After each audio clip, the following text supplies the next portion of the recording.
Today's Friday NBA slate.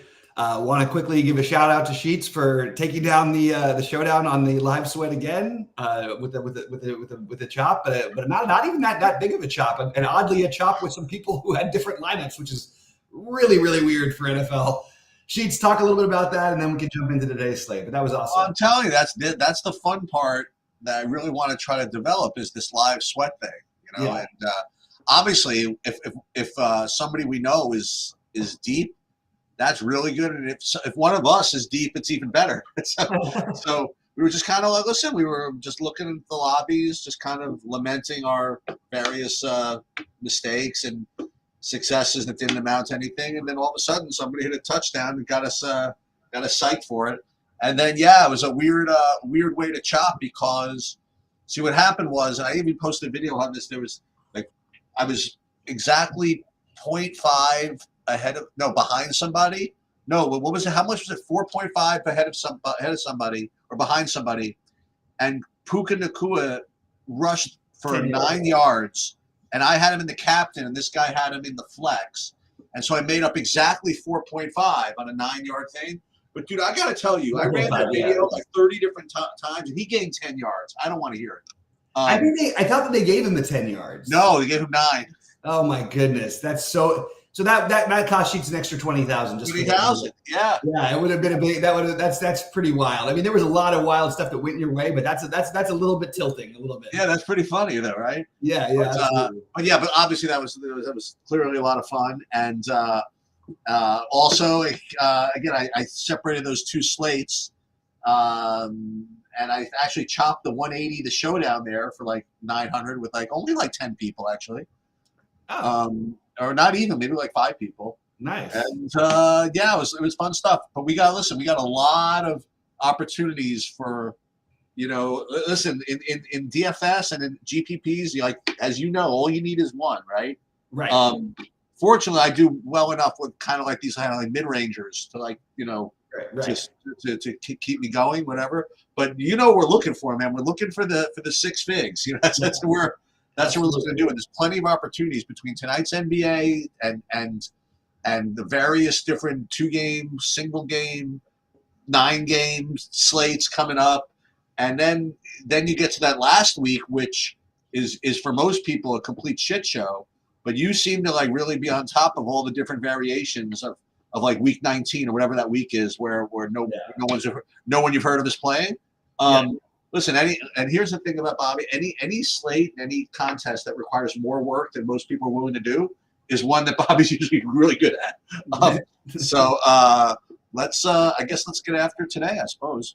Let's get after it. Yeah, I like this 6-gamer. I was very disappointed that we're going to have this mega chalk, but we're going to have to figure out what to do with this because I just like the slate as it stood yesterday. I was looking at lineups last night and I thought, oh, this is going to be a fun one. Now it's going to be a lot of chalk, and then we're going to have to find some ways to differentiate, which is fine. It's just a little different than what I thought we were going to be doing today because I wasn't prepared for the Dallas. Oh, and by the way, just to recap the NBA from last night, since we are technically an NBA show, I had 1,000,000% Sam Merrill, so I lost. That's my summary of the main. I profited, but I did not unfortunately profit for the State Kings people because I don't sell my $40 single entry packages because they're just too good to load. So I actually had a good night though, but it's nice to have a good night. Look, it's been a rough week. Last week was decent, but I need to get back on track here and get some big wins before the end of the year. That's let me give you a little bit of let me give you a little bit of advice. I would, and this is what I do. I always post everything. Okay. I would post everything, but honestly, the amount of time it would take to. I know. I hear you. I get it. I totally agree. Sometimes there's the $40. Am I selling the $12 pick and roll packages because it would take so long? And State Kings, shout out to you. You guys got to do a better job of making it easier. I would love a much easier way to just post a bunch of stuff that I've posted before without having to access it from you know what I mean? It's but yeah, or we could just have the hashtag intern that we've been threatening to get. No, seriously. I mean, because the thing is that it's just I would love to do it. I have no not trying to hold anything back, but I would sell everything. It's just a matter of to load $12 and $5 single entry packages and have 100 different tournaments that you're playing that are $5. I know. There, it just doesn't make that much sense. And also, why am I saying I'll sell a $5 package separate to be kind to the State Kings people. But obviously, if I ever won a bunch on a night where I had a lot of State Kings, I would obviously give people money back and probably then some if I forgot to post a package that was significant enough. Yeah. Anyway, with all that said, we got a big slate here, or a small slate, but it's very weird for a Friday to me. I'm just used to the 12 gamer and buckle down, but this is a it's a pretty rapid fire slate other than with the 2 late night games and then the business early on, but it's only 6 gamers. So what happened to their commitment to the late night slate here? I guess. I think that they're trying to do it with 5 or 6 games. If there's 5 or 6 games before, listen, I think it's cool. Let them experiment. Let them try different things. I think that's helpful. One thing I can say though for sure is that people at DraftKings, way more than the people at FanDuel, they hear you. They've heard the stuff, and now everybody's irritated with them. But they're literally trying to do it. To all the things about the player pricing being too flexible and all this stuff, they corrected all that and went way the other direction, which is totally fine. But it's going to make people have to adjust. So, all right. All that said, we're going to get into it here, and we're going to start off with Toronto and Philadelphia once we get your screen up there. There we go. Okay, so as you alluded to, like the main part of this slate is going to be figuring out, how to supplement your Dallas exposure. So, in each of these games, it's going to be a different type of slate than usual because you're going to be able to play like guys that you haven't been able to play. Right. So that's kind of a slate context. So right off the bat, you have Joel Embiid, who has been just next level freaking ridiculous, like in pretty much every game.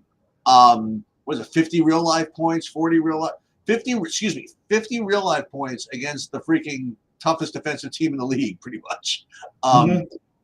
77 fantasy points. Anybody ever get 70? Anybody ever get 77 against Minnesota? Like in the last like 2 years? No, it's crazy, man. It's wild. So and you can play him. So I imagine he's going to be, instead of the usual 4% owned of these guys, probably 25 or something like that, because there are other guys you can play also. But I definitely like Embiid. I don't know what else I'm getting. Maybe some Siakam from Toronto. I'm just kind of looking, and none of the other Philly guys pop up. None of the other Toronto guys pop up. Is it a Scotty Barnes night? I mean, it doesn't seem like it's an anything night against Philly. So I don't know. I guess Embiid or nothing, maybe. Yeah, it doesn't feel like the most appealing game, but I think, it's always different because if we talk about this game on a 13 gamer like we did other ones, I would just say, okay, just forget about Toronto. But low-owned pieces are definitely going to be, interesting. It's obviously not a great matchup, but like Schroeder has been, it's actually not a bad matchup either. It's like right and down the middle for point guards. Schroeder has been like the popular sort of, at least early in the day, the guy who everybody wants to play, who just is just not hitting his value ever. And I just think it's kind of like a little bit interesting. He'll be totally unknown tonight. His price hasn't changed, which is really rare. So some combination of one of the 4 from Toronto certainly makes some sense. Podol, the issue with the Embiid thing is, are they better off with Podol? Do they want Precious on him? It's the same old thing. Do you want the big, strong, slow guy, or do you want the smaller, more agile, athletic guy? And Embiid sort of dominates both, so it's hard to know what they're going to do. So if I'm just a little worried, Precious is starting. Precious played more minutes, I think, in the last game than Siakam did. I'm sorry, than Podol did. So the centers thing. All this to say that my favorite piece would probably be Siakam, but I think that we can definitely look at other things. And Siakam has just had a really rough real life season. But if there's one place to attack Philadelphia, it's from the 4 spot, and that's where he's playing. So Embiid, I think, is a tremendous play as always. This is a ridiculous price on him, especially now that we have value. It didn't seem that ridiculous when we didn't have any value. I'm just going to say, like, Embiid is like averaging like 6xing this price for the season. Like, I don't even know how we're supposed to, what's he at 64.7 on 11.2 salary. That seems like the easiest place to start the slate. So I will agree that Embiid is an awesome play. What I will say though, why are we not, no one's going to play Tyrese Maxey. 8,700, his price dropped a little, massive ceiling. I think Maxey is a terrific pivot off of Embiid. And I think you could play them together on this kind of a slate, but I love the idea of getting a little different and maybe playing a little Maxey. We also have Melton questionable, so we're going to have to revisit that one later today. But yeah, not the most exciting first game, but I'm sort of really looking into each game almost like as if I was playing a showdown because we're going to have so much concentration on Dallas that every other piece that you can get at low ownership is going to be really important. All right, Sheets, Denver and Brooklyn. All right. Pretty much same analysis on Jokic. Yeah. Yeah, I projected a couple of points lower, but I mean, it's at the end of the day, it's not a big deal either way. He's obviously a really good play. So I was looking at a couple of the other Denver guys. So Aaron Gordon and Michael Porter Jr. and Jamal Murray. What's interesting about the Aaron Gordon play is that you can't get away with anything.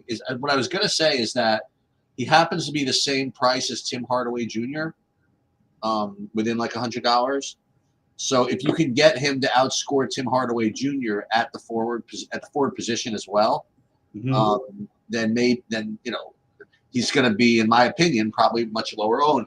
Now I'm looking; he has like a full 5-point projection less, which that's a lot. And then I went to look, and it's not as if he's not unowned either. I mean, like right. Aaron Gordon is like 15%. I mean, geez, it's rough out there, you know. Yeah.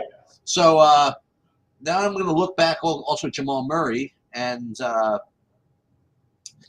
again, now you're messing with the guards because you probably want to play some combination of Jalen. You're probably going to play Jaden Hardy somewhere, one of the guard positions, and maybe Seth Curry at the other one. I don't know. So if you're going to play a guard here, it's going to be you really have to have a ceiling and or lower ownership, or maybe both. So I'll consider it, but not the biggest deal. And then on the Brooklyn side, currently I don't have anything. I have a little more on this Brooklyn side. I like Jokic. There is no way I'm playing Jokic ahead of Embiid. Look, Embiid has literally he's on his tear where he's just never not getting there. Never. What I like about Jokic is I like the idea of playing him with Embiid, and it is totally doable today. Unfortunately, you're going to have to get different with one of your value he plays, because that is going to be a build. That's going to be you're going to run into 5% or 10% of people with builds like that. So that's my issue with that. But again, we talked about these great plays. Just pivot over to Jamal Murray. Jamal Murray has a massive ceiling, great matchup. Jamal Murray is going to be very low owned tonight because people are going to go up and down because of that value. I love Jamal Murray in the lower range. He's my second favorite. I think Gordon, then Porter Jr. would be my next two. Porter Jr. is getting to that price point where like it's probably worth him to play every night just because he's gonna mix in enough of the good nights. But maybe it's a little thin still. I guess we'll see what that will.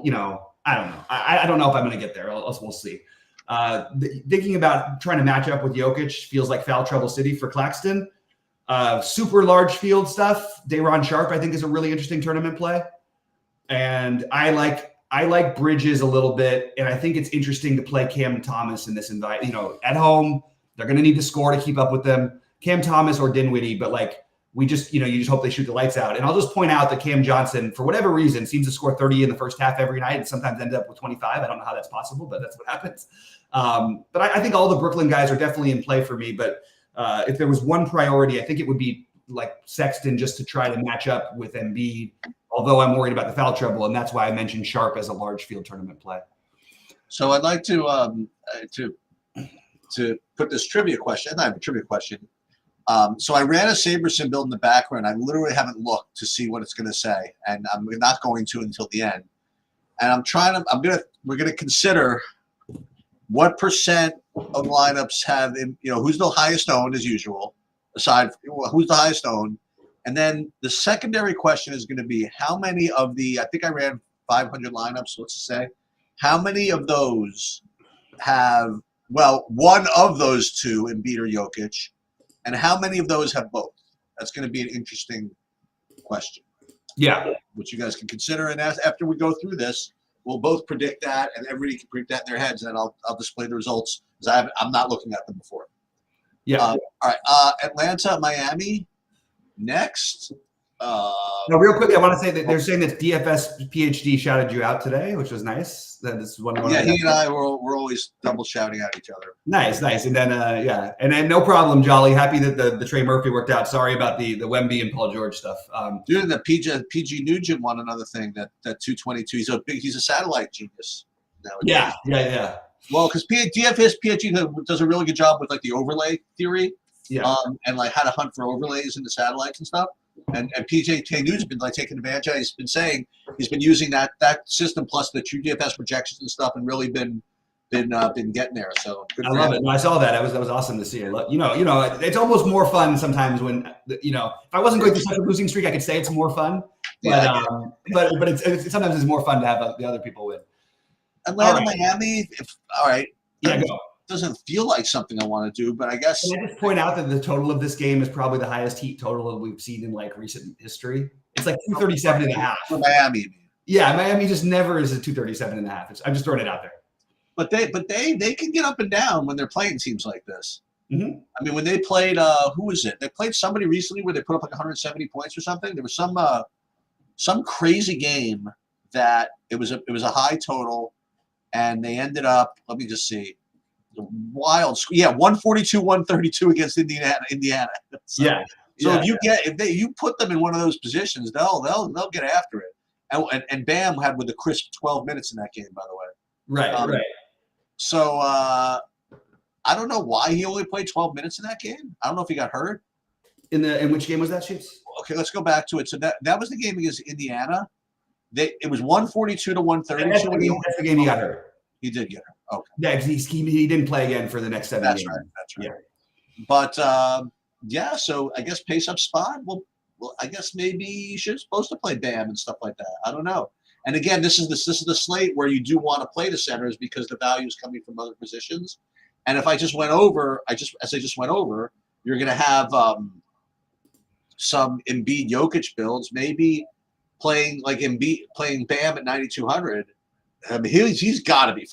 How is he not going to be? Well, because we just nailed it, right? Like every play we've come up. I've got a bunch of circles on my list. Every one of them but one so far is a center. Right.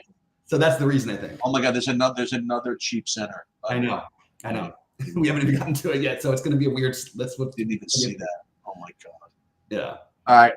But yeah. Listen, Trey always has upside. Even him, he's 12%. I want like 3% on that guy today. You know what I mean? Like I don't think I want 10% on him. I don't know. What do you like anything here? It's weird because we're supposed to play Miami here. That's the bottom line. Like we really you cannot get. It's like playing Indiana when you play the Hawks. You just get whatever you want, and you're already missing Butler. So Bam is the logical thing. I think Tyler Hero is the guy. That's why I just slotted in here. Yeah, I'll just take him. So what? He's 8,400. I got value I can spend, and he has a ceiling for sure. He's going to be gunning. He's got a 30% usage rate without Bam. Without Butler. Where you have guys like Kyle Lowry as your point guard who is playing 5 minutes and 10 minutes and literally no usage and all this stuff. So he's just really annoying to try to get. So it's hard to. Josh Richardson is probably going to get minutes. Do you need that value? It's always a little fragile with him. One of the Martin or Jaquez, but I think I would, like Caleb Martin. People were just playing him at 6,200 not long ago without him. You're going to have to deal with some variance with Caleb Martin, but he does have enough to get 40 plus and even 50, which he did about a week and a half, 2 weeks ago. So I don't know. I have both these. This game is my biggest question mark on this slate. I don't really know what to do with it. I have Bam and Hero. And then I like the idea of getting to something from Atlanta, but I don't really know what. And I think it's probably going to be Bam and Hero for me right now with Martin as a interesting tournament piece. The problem is they really have been spreading the minutes out without Butler in the non-Hero Bam guys. Everybody else is sort of getting. Josh Richardson's back and he played 36 minutes. That's the thing. He played 36 minutes, but again, like he does that and then he puts up 26 fantasy points in a game where he actually played decently. He didn't shoot great, but still he made 4 out of 8 threes. It's a great matchup, so I think we want to try to get a little bit overweight these guys. I just don't know how to do it outside of Bam and Hero right now, but I think Hero might be one of the answers to, hey, who's going to be the low-owned guy on the winning lineup, and he might be that answer tonight with 50-plus fantasy points. I just can't. If I don't play players from Miami, I'm going to end up hating myself because I made a promise after the last Atlanta game. I just can't. I cannot not play these guys against this team. They just give up everything. All right, moving on. Dallas and Houston. Oh boy. Here we go. Okay, so so far the three top point per dollar plays on the slate at least are coming from Dallas. The top one being Jaden Hardy, 4,300. Basically, just so you guys, if you didn't look at this before, like the whole team is out. I mean, like let me just look at all this. So I don't know how many actual guys they have available, but whatever's available, it can't be like more than 9, right? So Jalen Hardy, he's going to be the one that's tough to fade. I mean, they're all going to be tough to fade. He's going to be the toughest. Then you have Seth Curry, is 3,700. He's questionable, by the way, himself. And then you have Tim Hardaway. So these 3 guys seem to be the top ones. I guess you could say to not play all 3 of them. I mean, that's certainly possible since all 3 could kind of use some shooting to score, especially Curry and Hardaway. But then there are other guys, Grant Williams, 4,700, AJ Lawson at a flat 3K, just among others. So listen, there are going to be builds where you can get to a whole bunch of guys here, and then of course, Dwight Powell, Rashad Holmes, just because they have nobody else, whatever. Prosper. I mean, I don't know, whoever's suiting up is in play, but the main guys are going to be the guys I have on my list here, I think. Hardy, Curry, and Hardaway. I don't know if I mentioned Derek Jones Jr. He's definitely in play. But, Hardy, probably I'm going to end up with 100 of him. I don't know if I'm going to have 100 of anybody else, though, from this team. I'll probably screw around with the rest of it. And look, and obviously, to be a purist, you probably want to play Houston guys, and to me, that's 3 obvious guys are Sengun,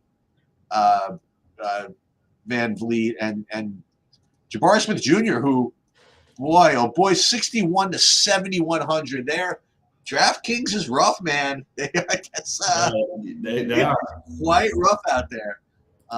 But yeah, I mean, you can obviously stack this game, and it's not going to be completely earth-shattering, but that's what I got. Yeah, one of my big tilts from the other night was the Jabaris. I actually played a ton of them, but not in my big buy-ins because I didn't have the right room when we got the word that Eason was out. I just didn't have it didn't adjust well enough. So starting off, Curry is questionable. If it's up to me, so I have it ranked Curry. I have it ranked Hardy probably as of right now, like a lock completely for me. He's our Craig Porter Jr. of the day. I would go one of Curry or AJ Lawson. I think that's what kind of player is he, Lawson? There's not really much to know about him, really. Like, he doesn't get to play that much, but he's another guard who they've given a little bit of minutes to at times. He's got some talent, but like I don't know what to expect from him. I don't think he's ever played more than 18 minutes in a game in his career. So just throwing it out there, though. They're gonna play him probably. He's also forward eligible, by the way. Yeah, and it's a weird play, but I Steph being projected at 30 fantasy points almost. I don't know, man, that's a tough one for me to buy. I actually think Grant Williams played well last time when we had the other guys out before. I think this is a chance where he actually could end up taking more shots at 4,700. So he would be my next piece. So Hardy, then Curry or Lawson, then Williams. But it is actually harder to figure out what to do with these guys without seeing a starting lineup. Derek Jones Jr. is no boost for him to not have Luka and the other guys. I don't see any reason to get extra shares of him. Tim Hardaway Jr. is going to be popular, I guess, but I think the projections on him you're going to see all over the place today because we've seen this happen before, and it's been the Hardy show, and Hardaway is still very shooting reliant, and it's a very bad matchup for Dallas, to be honest with you. So it's a tough spot, even though it's obvious we're probably playing a minimum of 2, probably 3 from Dallas in most lineups. Just really, really hard to know outside of Hardy what exactly we want to do, especially with Curry still questionable. Now, if Curry's out, then I would just say Hardaway becomes like you really want to play him. I'm also really worried about a blowout in this game. I'm surprised the spread is only 8. Houston's pretty tough at home. I just am a little confused by it. Tari Eason, whether I play Şengün will depend on whether Tari Eason plays. If Tari Eason plays, I probably will play Tari Eason in some lineups. But I just have Houston as a question mark for now because I'd like to know that. I do like Van Vliet, but it feels so that's the attitude I would take. If I play 4, maybe I play Van Vliet on the other side, or Şengün. If I play, this also feels like it could be a Jalen Green game who's going to get no ownership. So I guess Van Vliet, then for me it would be Eason if he's in, then Green, then Şengün. I don't mind taking overspending for Jabari Smith, but I'm not going to do it if Tari Eason plays. It just eats into him too much. It's actually a little tougher than I thought. The Dallas stuff is definitely a little weird. I'd love to see an actual starting lineup. And by the way, if Jaden Hardy doesn't start, don't worry. He'll play. He'll play and he'll get there. And if he starts and he has 0 fantasy points in the first 3 minutes, everybody just chill. I think he'll start All right, we can move on. Yeah, so this type of build people can do. You play 5 Dallases with and then run it back with Van Vliet and Şengün, and then you can play Jokic or Embiid. So that's this is something you could do. Absolutely. The problem with Dallas is it's going to be really hard to get those 5 right. Yes, it is. It's hard to know when we're protecting guys who have been DNP CDs to 7 That's tricky. All right. Phoenix second. Why is this spread only 8 points? I really feel like Houston should be 17-point favorites today. Who should? Who Houston should be. Oh, okay. I just can't understand it. It's shocking to me. Anyway, Phoenix. So we have Nurkic out. So we have Drew Eubanks at 4,500. Adding to the list of value, and that one is kind of interesting because that infringes upon everybody's desire to play Embiid and Jokic together. Right. So that's interesting. Durant's totally reasonable. No, I'm not getting down to him, but I was just saying I see an improved Me Too projection. I'm not doing that again. I'm done. Well, I actually think that might be. So I just want to point out that we're just they're totally wildly guessing that Eubanks is so. If you're going to consider Eubanks, you should probably be playing Metu, because there's no reason to expect Eubanks to necessarily outplay minutes wise. We have no reason to think he's going to start. We're just going based on and it's a 10 o'clocker. Right. So the Metu thing actually is. And the Metu you can slide in the power forward. Exactly. Yeah, that's a good point. And he might be the one who gets the run. They certainly seem to like him better than Eubanks for what it's worth. Anyway, go ahead, Sheet. Sorry, I didn't mean to interrupt you. No, it's that's pretty much it. Durant. That's really all I had from Phoenix. And Sacramento. Play Sabonis, I suppose. Fox, but nothing special. Yeah, I'm probably going to take the gamble and do the Metu thing a little bit, get that weird extra value. Although he's actually going to be, I think, pretty popular because my guess is his projection. Look, I'm going to play some Eubanks too. No, I'm not an idiot, but I do think that there is some volatility to that play, and I think there is on Metu for sure. But Metu's 1,000 cheaper and has forward eligibility, so I just think I kind of want to look a little bit at that. Kevin Durant and Devin Booker. I think look, most people are going to play Durant. I will say that maybe getting a little different and playing Devin Booker in a matchup that he always thrives in. He always goes right after Fox. I think those are 2 other really, really good spend ups that don't use a center spot. So I have Booker or KD. Right now I'm leaning Booker just because of ownership. But if my lineup was chalky enough, I would play Durant probably. Just I think he's a little safer to get there, and I think Booker probably has maybe a tiny bit more ceiling. On the Sacramento side, I would really like to do something. I think the most natural thing to do is, unfortunately, another center, Sabonis. And there's only one reason his ownership will be low today, and that's just because there's so many other options. Yeah. But he is as good. He's gonna smash so hard in this game. He should, right? It's not. I mean, come on. It's Eubanks and Metu. And look, I just don't see how they match up. So I like the Sabonis idea a little bit. Fox is going to be the one that's a little bit easier to get to. So I'll just put Sabonis for right now. And then Malik Monk, definitely worth taking tournament shots on. No one else who stands out for me, but the main ones are Mr. Fox with Booker or KD on the other side. And there you go. I'll tell you, you get 60 out of Sabonis, or even 55. That's the way you can get like that. That's the way that Jokic and Embiid need like 90 to beat you. Yeah. Absolutely. John, about who's the Merrill from Dallas? There's no Merrill in Dallas. Not from Dallas. Merrill on. Yeah. But he's not. Is there another Merrill from Dallas? I don't know. No. I mean, I'm looking at. Who's the guy that's going to be the Merrill from Dallas? Oh, that's just. Who's the guy that's going to bust or get injured or something? Yeah. That's or the guy who's going to make 10 threes. I don't know which is the question. Or the guy. No, he's talking about the other. He's tacitly asking if Hardaway is going to bust. Not Hardaway. If Curry is going to bust, I think. Yeah, the only safe play on Dallas right now to me is Hardy, but I'm guarantee you 3 of them or 4 of them minimum are going to just absolutely smash. I just don't know. There's just no.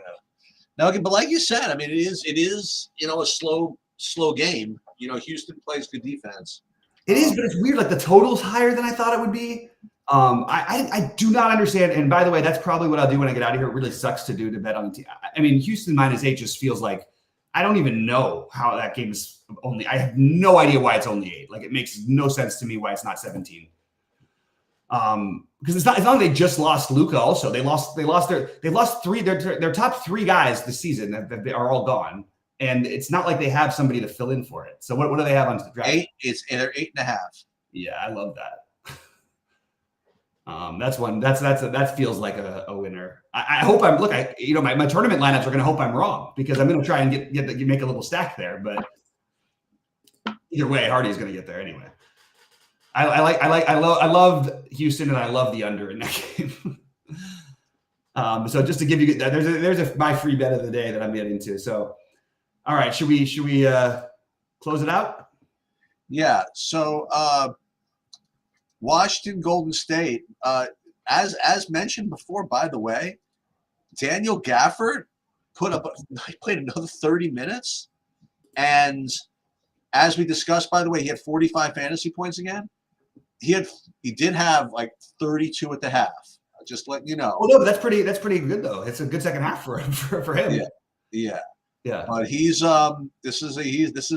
well, I'm not counting on him getting 4 steals all too often. Yeah. As in, like never. But like against Portland, it almost feels like you got to throw the numbers out. Oh, I know what happened. He fouled out of this game. Oh wow, that's what happened. He fouled out and still had 45 fantasy points. Somehow they won too. Now this is a back-to-back for Washington, going into Golden State, coming off of a 1-point win in Portland. That they are going to get blitzed in this game. Yeah. So what does this mean? But somebody's going to take a 7,000 shots tonight. Do you know who that person is? It will be, yes, I do know who that person is. And we're going to get to that in a second. Yeah. But first for Washington, I think Gafford's a little bit low on the list today, especially on a back-to-back. I'm not going to do that. But, I imagine that Senor Poole is going to be very interested in shooting the ball in this particular game, especially considering he's been playing better. He's a little bit. Yeah, he's shooting better, yeah. He's been shooting better, and he's coming back to Golden State. And, I sort of have to play some. Yeah. You know what I mean? I just sort of do. I agree. He's not going to project like his anything you want to play, and you can't really quantify how much he wants to shoot, but he's just going to shoot. I don't know what else to say. Golden State, not too much, if in anything.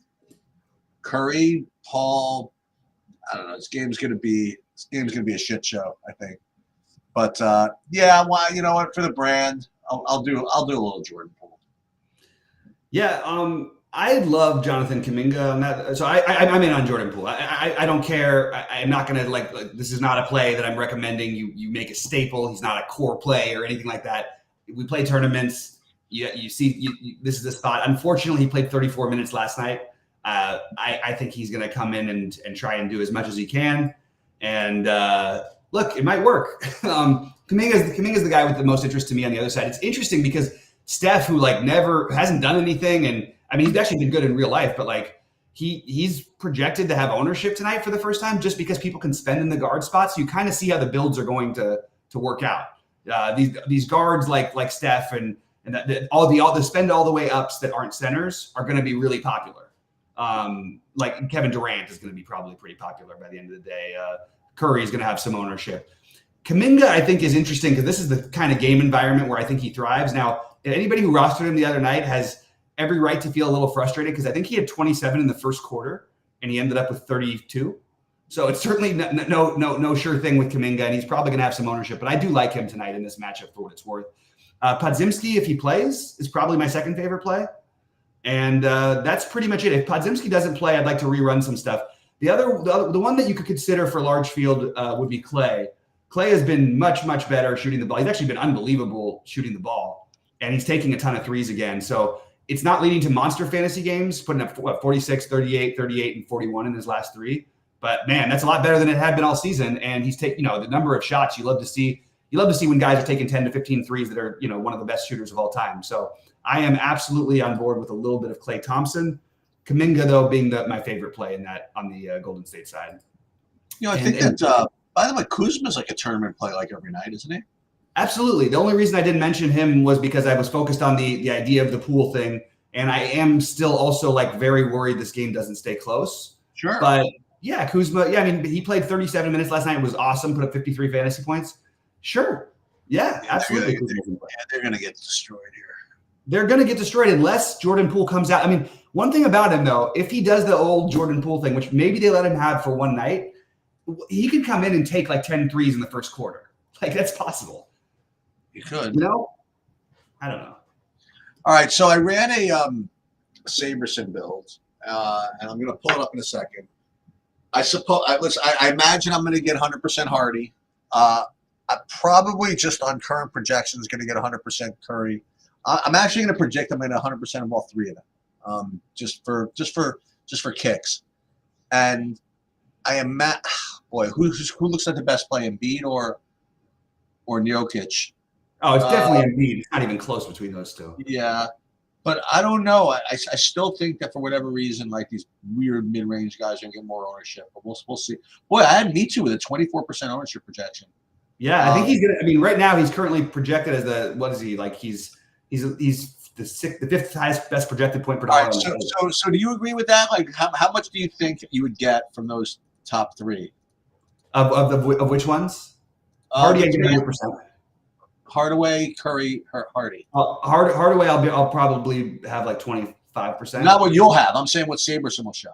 Oh, what Saberson will show? Yeah, I did it. I'm going to pull it up. They'll have 100% Hardy for sure. They're probably going to have more Curry than I would. Yeah, forget what you're going to have. I'm trying to figure it out. I just think, I mean, Hardy's the only one who should be 100%, I think. Embiid will probably be like 60 or 75. I don't know, somewhere in that range.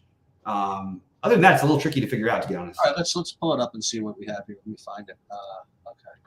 So we built 200 lineups. Hardy is 100. Curry 97. Embiid 80. That's it, right? Yeah. And then Hardaway, Derek Jones Jr., all the Dallases. The next non-Dallas guy after Embiid is actually Durant, and then Jokic. So it's definitely what people wanted, right? They want to be able to play these top guys.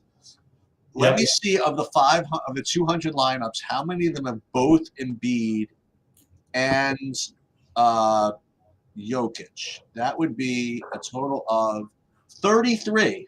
So a full 15% of the 200 lineups have both Embiid and Jokic in them. And that makes a lot of sense. So what do we want to do? Yeah. So I have a list. So Hardy's at this moment a lock. I don't really see that changing. Yeah. Embiid is my favorite spend up. I love Jokic too. I'm happy to play them together and try to find somewhere else to get different with value. I love Tyler Hero as a tournament play. I like Bam, but I love Tyler Hero, and I think that I just am a little nervous about this Houston game getting out of hand. But we've also seen Hardy play really well at times and them hang in games. So we'll see. Eubanks or Metu. I think Metu is probably the way I would lean right now, personally, just because I like that center spot. I like the idea of Booker or KD. KD being a little bit of the better play probably, but Booker being the lower owned. So I like that. Sabonis, I think, is a very, very strong play, as is Fox. But Sabonis has the center stuff. And then my other get weird play along with Hero is Jordan Poole. And that's awesome because it's late and people won't remember. They'll think they got it won and they didn't see the Jordan Poole 60 coming behind them. Exactly. They're gonna have, look at this. I got the Dallas guys right. I got a full what? I stacked it with Van Vliet. I got 48 out of Van Vliet. That's really good. And look, Embiid got 65. I'm in great freaking shape. And the next thing you know, you'll see Jordan Poole with 24 after the first quarter. Yep. And people are like, uh-oh. And he ends up with 26. And he ends up with 23. So that's two turnovers and out, right? Yeah, exactly. If you did want to make some weird plays today, I just want to throw out there is a couple of things that I think make some sense. I think you should consider some of these guys. I mean, look, it's super large field, but I mentioned the Day'Ron Sharp thing. I think that there actually is a potential there. I think that the other one, there's some weird ones for sure. The other one that stood out to me, who was it? It was not Met. Oh, there was another one. Shoot, I lost it. I lost whoever it was. Well, it's good. Listen, it's also going to be a very interesting construction slate because you know, if you run optimals, you'll get like five, like I mentioned, like 5 Dallases. Do you want to do that? You know what I mean? Yeah. Or do you want to, do min whatever? So like, for example, I'm getting of these 200 lineups, like 50% of them have 5 Dallases. And are the rest, how many are 4? And 44% are 4. Yeah, that's and the rest are 3. Yeah, so I think that you can make the min 3 rule. The problem is I do think it's hard to know who's going to get the minutes for them, and they actually. I'm not interested in making the min 3 rule. I'm kind of making. I want to kind of make a max 3 rule. Yeah, maybe I think max 3 is a little tricky. I guess it depends how many lineups. Well, it's tricky. It's risky, is what it is, because most people are going to. Not most people. A lot of people are going to do these 4 and 5s. So you play 3, shuffle. Hope you get the others right. Hope you get the ones right. You know what you could do? I mean, honestly, you could play just the Hardy. You play the 3 best players. Play Hardy, whoever that is, right? You play Hardy. You play Hardy, Hardaway, and Curry, and then hope all the other guys bust. And you can do that. Well, I think Curry. I think Seth Curry is one of the most likely guys to bust. He probably is because of his shooting. More than bust, it's just he's more likely to get like 20 fantasy points than anything else. So the only guy that we know for sure, again, like I've said this already, that's going to smash is going to be Rashard Holmes, right? I mean, 100%. That was my other one. That was the one. You just nailed it. So that's the absolute get crazy play because, and also look, they're going to need the center minutes against Şengün, and you have Holmes sitting right there with Powell who could get in foul trouble. They didn't need him so much the other night. The Holmes thing, we thought they would go differently against Denver, but look, these are giant field plays. If you play, just do everything chalky if you can, and then play one. This is what I'm going to do. What an amazing world that like 2 games ago on like a relatively full slate, like Rashard Holmes was like 100% owned. Yeah, and now we're saying okay.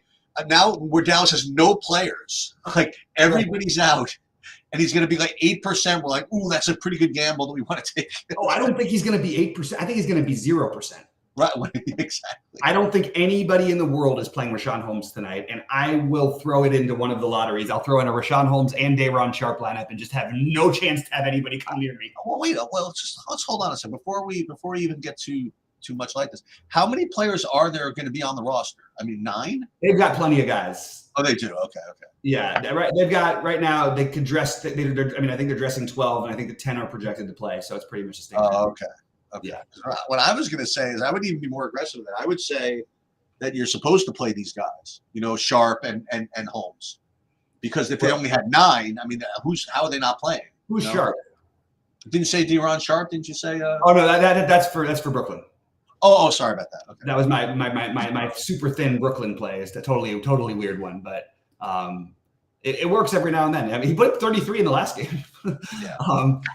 Anyway, all right. Well, it should be a fun one. I'll be live at 6. Sheets. I'm guessing you're not probably going to be around tonight. No, I'm good actually. Oh, awesome! Wow, we got Sheets for a Friday. That'd be awesome. Yep. All right, guys, we're going to do a football show for tomorrow's slate now, and good luck.